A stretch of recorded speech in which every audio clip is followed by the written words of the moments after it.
Hi viewers, welcome to our channel. ప్రస్తుతం మనతో పాటు సీనియర్ జర్నలిస్ట్ జయదేవ్ గారు ఉన్నారు. వారితో ఒకసారి మాట్లాడదాం. సార్ నమస్కారం. సార్ నమస్తే అండి. సార్, దావూద్ ఇబ్రాహీంకి సంబంధించి వాళ్ళ సన్నిహితుడు చోటా షకీల్ కొన్ని సంచలన విషయాలు బయట పెట్టాడు సార్. అంటే మొన్నటి వరకు కూడా ఆయన పైన విష ప్రయోగం జరిగింది, హాస్పిటల్లో ఉన్నారు, చనిపోయాడని చెప్పేసి కూడా వార్తలు వచ్చేసాయి. అయితే ఇప్పుడు ఇదంతా అబద్ధం, ఇదంతా ఫేక్ ప్రచారం సృష్టిస్తున్నారు అని చెప్పేసి ఆయన చెప్పడం చూస్తున్నాం. మరి ఏంటి సార్, నిజంగా ఆయన మీద అసలు జరిగిందా విష ప్రయోగం, ఎవరు చేస్తుంటారు, మరి చనిపోయాడన్న వార్తలు వస్తున్నాయి కదా, దానిపైన మీ ఒపీనియన్ ఏంటి? అంటే దావూద్ ఇబ్రాహీం అనే పేరు నా చిన్నప్పటి నుంచి వింటున్నానండి. ఈజీగా ఆయనకి 70 ఏళ్ళని ఉంటాయని అనుకుంటున్నాను, నాకు తెలిసి ఇంత ఏజ్. ఇప్పుడు చూడలేదు కూడా, చెక్ చేయలేదు, మన వికీపీడియాలో కూడా ఇప్పుడు చూడలేదు. బట్ ఆ పేరు వింటేనే ఒక ప్రపంచం. అంటే రకరకాల దారుణాలకి మాఫియా డాన్ అని చాలా రకాలుగా, ఇప్పుడు ఎక్కడ ఏది తీవ్రవాదకు సంబంధించి ఏది జరిగినా కూడా ఆయన హస్తం ప్రత్యక్షంగా కానీ పరోక్షంగా ఉంటుందని మనం చాలా వార్తలు విన్నాం.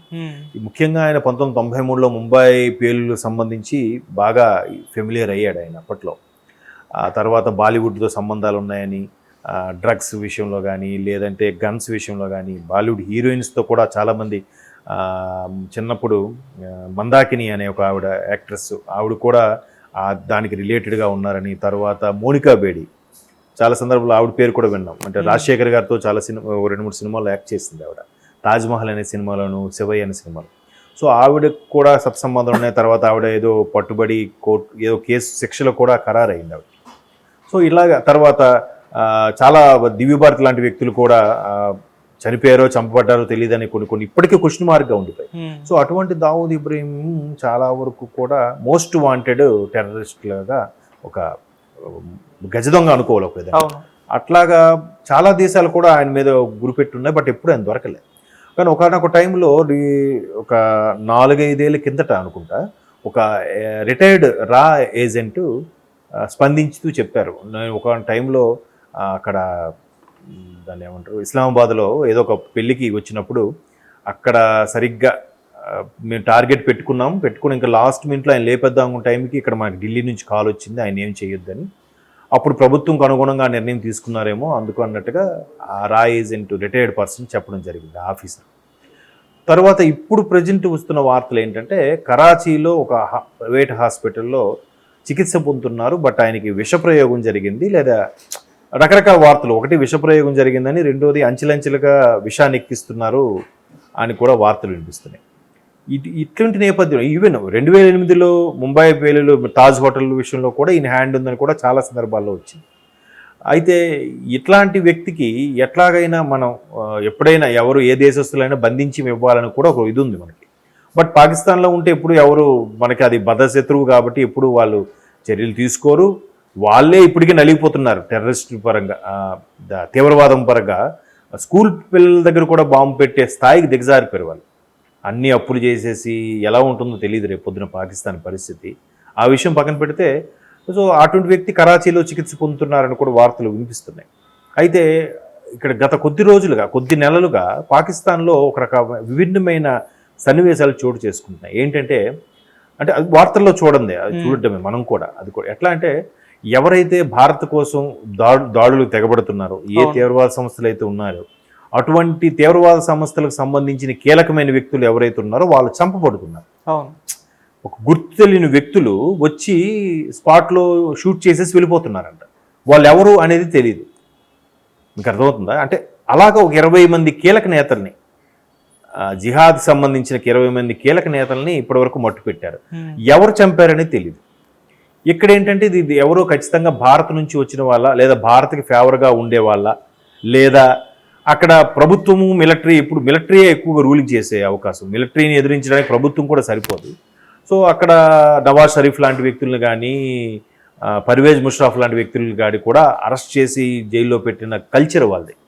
సో వాళ్ళు ఏమైనా వాళ్ళ సీక్రెట్ ఏజెంట్ ద్వారా, ఐఎస్ఐ ఏజెంట్ ద్వారా కూడా ఇట్లాంటి వాళ్ళు ఉండడం వల్ల ప్రపంచంలో మనకి ఇంకా పాకిస్తాన్ అంటే బ్యాడ్ అయిపోతుంది, మనకి ఎక్కడ అప్పు పుట్టడం లేదు, మన దేశానికి ఎవరు రావాలన్నా భయపడుతున్నారనే ఉద్దేశంతో వీళ్ళే మెల్లమెల్లగా మట్టు పెడుతున్నారా, లేదా భారతదేశానికి చెందిన వాళ్ళు, లేదా భారతదేశం సంబంధించి ఎవరైతే ఇంప్రెషన్గా ఉంటారో, దాన్ని ఎలా అనుకోవచ్చు, భారతదేశ దేశభక్తి సంబంధించిన వ్యక్తులు ఎవరైనా విదేశాల్లో ఉన్న వాళ్ళు అలాగెవరైనా ఆ పనికి పూనుకుంటున్నారో తెలియదు. కానీ 20 మంది వరకు లేపేశారనేది మాత్రం సంచలనం. అది ఎక్కడ పాకిస్తాన్ మీడియా కూడా బయటికి చెప్పనివ్వట్లేదు. అవును. అంటే వాళ్ళ ఇంటెలిజెన్స్ వింగ్ వీక్ అనుకుంటారని, లేదంటే భద్రతా పరంగా లోపాలు ఉన్నాయని భయపడతారనే ఉద్దేశంతో ఏంటో అది ఎక్కడ బయటికి లీక్ చేయట్లేదు. బట్ అది ఇన్ఫర్మేషన్ అయితే బయటకు వచ్చింది. సో ఇప్పుడు అటువంటి ఎవరైతే ఆ 20 మంది కీలక నేతలని గుర్తు తెలియని వ్యక్తులు ఎవరైతే చంపుతున్నారో అదే గుర్తు తెలియని వ్యక్తులు కూడా ఈయనకి మెల్లమెల్లగా విషప్రయోగం చేస్తున్నారని కూడా ఒక వార్త ఉంది. మేబీ ఇది రైట్ అవ్వచ్చు, లేదా ఆ ప్రభుత్వం ఏమైనా చర్యలు తీసుకుని ఉండొచ్చు. బట్ ఆయన చనిపోయాడని వార్త మాత్రం ఎంతవరకు బయటికి రాలే. ఈవెన్ ఒసామా బిన్ లాడెన్ చంపినప్పుడు కూడా అసలు నేవకు సంబంధించిన ఎవరైతే సైలర్స్ టాప్ మోస్ట్ కమాండర్స్ ఉన్నారో యుఎస్ సంబంధించి వాళ్ళు చంపామని నిర్ధారణ చేసినా కూడా వీళ్ళు ఇక్కడ ప్రకటించలే, మేము ఆశ్రయం కల్పించలేదు, మేము వాళ్ళకి ఇవ్వలేదనే చెప్పారు పాకిస్తాన్ కానీ ఆఫ్ఘనిస్తాన్ వాళ్ళు కానీ కదా. సో వాళ్ళు ఒకవేళ చనిపోయినా కూడా ఆయన బయటికి తెలియనివ్వరు. తెలిస్తే వీళ్ళకి ఇంకా చెలరైపోతారేమో, భయం ఉండదేమో అనే ఉద్దేశంతో వాళ్ళు తెలియనివ్వరు. బట్ ఎట్లాగైనా నిజం నిప్పు లాంటిది దాగదుగా, ఆ నోట ఈ నోట ఉంటుంది. కొంతమంది సీక్రెట్ ఏజెంట్స్ ఉంటారు, స్లీపర్ సెల్స్ ఉంటారు, లేదంటే మన అసలు వరల్డ్లో మీరు నమ్ముతారో లేదో హైయెస్ట్ చాలా వరకు పవర్ఫుల్గా ఇంటెలిజెన్స్ వింగ్ అనేది ఒకటి టాప్ 5లో మంది ఒకటి ఉంటుంది. ఇజ్రాయెల్ ఒకటి చాలా బాగా పనిచేస్తుందంట. తర్వాత యుఎస్, రష్యా, అంటే ఈ మెయిన్ 3-4 ఉన్నాయి ఎక్కువగా మిగతా వాటితో పోల్చితే. ఇజ్రాయెల్, ఇండియానే ఎక్కువగా నమ్మకంగా బాగా పనిచేస్తాయి. అందుకే ఇక్కడ భద్రత కూడా ఎక్కువ మనకి. ఇక్కడికి వచ్చి ఎవరైనా చక్కగా ఇష్టం వచ్చినట్టు బిహేవ్ చేయగలుగుతారు. మిగతా దేశాల్లో ఎక్కడ బిహేవ్ చేయలేరు. ఇప్పుడు సోకాల్డ్ ఒక కమ్యూనిటీకి సంబంధించిన మైనార్టీ అయినా వాళ్ళు ఎక్కడ వెచ్చలవిడిగా బతికినంతగా మిగతా దేశాలు వెళ్ళి అంత వెచ్చలవిడిగా బతకలేరు. వాళ్ళకి ఆ ఫ్రీడమ్, ఆ స్వేచ్ఛ లేదు. మన దగ్గర ఆ వ్యవస్థ అంత పటిష్టంగా ఉంది కాబట్టే అంత ఫ్రీడంగా కూడా బతకగలుగుతున్నారు. బట్ మన దగ్గర ఉండే ఆ వింగ్ ఏదైతే ఉందో, ఆ information intelligence wing, research and analysis wing వాళ్ళు కానీ, లేదంటే ఇప్పుడు ఎన్ఐఏ వాళ్ళు కానీ చాలా చాలా పవర్ఫుల్గా ఉంటుంది. చాలా దేశం కోసం ప్రాణాలు ఇచ్చే వాళ్ళు కూడా ఇప్పటికీ ఉంటారు చాలామంది. అంటే వన్స్ డై ఫర్ కంట్రీ అలా ఉన్నట్టు ఉంటుంది అనమాట. ఒకసారి వాళ్ళు వింగ్ కోసం పనిచేస్తున్నారంటే వాళ్ళు రిటైర్ అయిపోయినా కూడా జీవితాంతం ఆ వింగ్ కోసమే పనిచేసేలాగా పనిచేస్తూ ఉంటారు. సో అంత పటిష్టమైనది కాబట్టి మేబీ ఆ నోట ఈ నోట బయటకు రావడం వల్ల ఇన్ఫర్మేషన్ వచ్చిండొచ్చు. బట్ ఆయన చనిపోయారు అనే వార్త మాత్రం ఎక్కడ రావట్లేదు. మేబీ చనిపోలేదేమో, ప్రాణాలతో పోరాడుతున్నారేమో, లేదంటే ఆరోగ్య పరిస్థితి బాగానే ఉన్నాయి, ఇలా బయటికి ఇన్ఫర్మేషన్ ఇచ్చారేమో తెలియదు. కానీ కొద్ది రోజులు ఆగితే మనకే తెలిసిపోతుంది. బట్ ఆయన ఏదైతే ఉన్నాడో అది ఇక్కడ పుట్టి ఇక్కడే దీని మీద యుద్ధం చేయడం అనేది కొంచెం బాధాకరమైన విషయం. ఎందుకు అలాగా ఆ దేశంలో పుట్టి ఆ దేశం మీదే దాడికి తెగబడే వాళ్ళు మనం చూస్తున్నాం.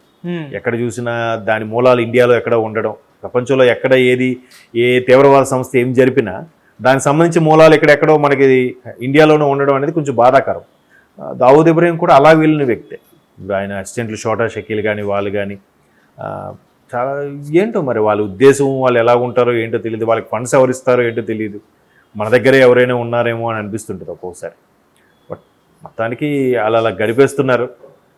వాళ్ళు ఇంకొంతమందిని తయారు చేస్తున్నారు. వాళ్ళ కాలం అయిపోయింది, పోనీ ఏదో సమస్య పోతుంది అనుకోవడం లేదు. వాళ్ళు వెళ్ళిపోయినా వాళ్ళు లాంటి వాళ్ళు 1000 మందిని తయారు చేస్తున్నారు. అది పెద్ద ప్రాబ్లం. సో దానివల్ల ఏమవుతుందంటే మన దగ్గర కూడా చాలామంది యంగ్ జనరేషన్ ఐఎస్ఐకి వాటికి మెయిల్స్ పెట్టడం జరిగినప్పుడు మన హైదరాబాద్లో కూడా కౌన్సిలింగ్ జరుగుతుంటుంది. మీరు బిఫోర్ లాస్ట్ ఇయర్ మన దగ్గర పోలీసులు ఎవరెవరు కుర్రోళ్ళు అయితే యాక్టివ్గా దానికి మెయిల్స్ పెట్టారో వాళ్ళ పేరెంట్స్ని కూడా పిలిపించుకొని మరి కౌన్సిలింగ్ ఇవ్వడం కూడా జరుగుతుంది. మీ పిల్లలు ఎట్లా తీవ్రవాద సంస్థల వైపు అట్రాక్ట్ అవుతున్నారు, అది మంచిది కాదు, మీకు మంచిది కాదు, మీ పిల్లలకి మంచిది కాదు అని మన సైబర్ క్రైమ్ వాళ్ళు కూడా పిలిచి కౌన్సిలింగ్ ఇస్తూ ఉంటారు.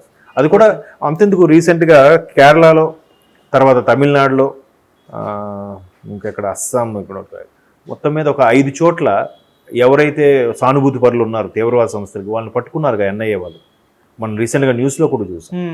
మరి ఏంటో వాళ్ళ వేలం మరి ఎక్కడ ఉండి, ఎక్కడ గాలి పీలుస్తూ, ఎక్కడ తిని, ఎక్కడ బతుకుతూ, ఎక్కడ మనుషుల మీదే సంపాదించుకుంటూ, ఎక్కడ వీళ్ళకి వెన్నుపోటు పడడం, వీళ్ళకి వ్యతిరేకంగా పనిచేయడం అనేది ఒక దురదృష్టకరమైన అంశం. బట్ దావూద్ ఇబ్రహీం లాంటి వ్యక్తులు ఉన్నంతకాలం అట్లాంటి దురదృష్ట అంశాలు జరుగుతూనే ఉంటాయి. చూద్దాం ఇది ఎంతవరకు తీసుకెళ్తుందో ఏంటో. బట్ మన దగ్గర మాత్రం చాలా పవర్ఫుల్ వింగ్ అనే చెప్పాలి. ఒకవేళ విషప్రయోగం చేశారు ఎవరు అనేది మనకి ఇంకా తెలిసి రాలేదు. మేబీ తర్వాతైనా బయటకు వచ్చే అవకాశం ఉంది. Okay, thank you sir.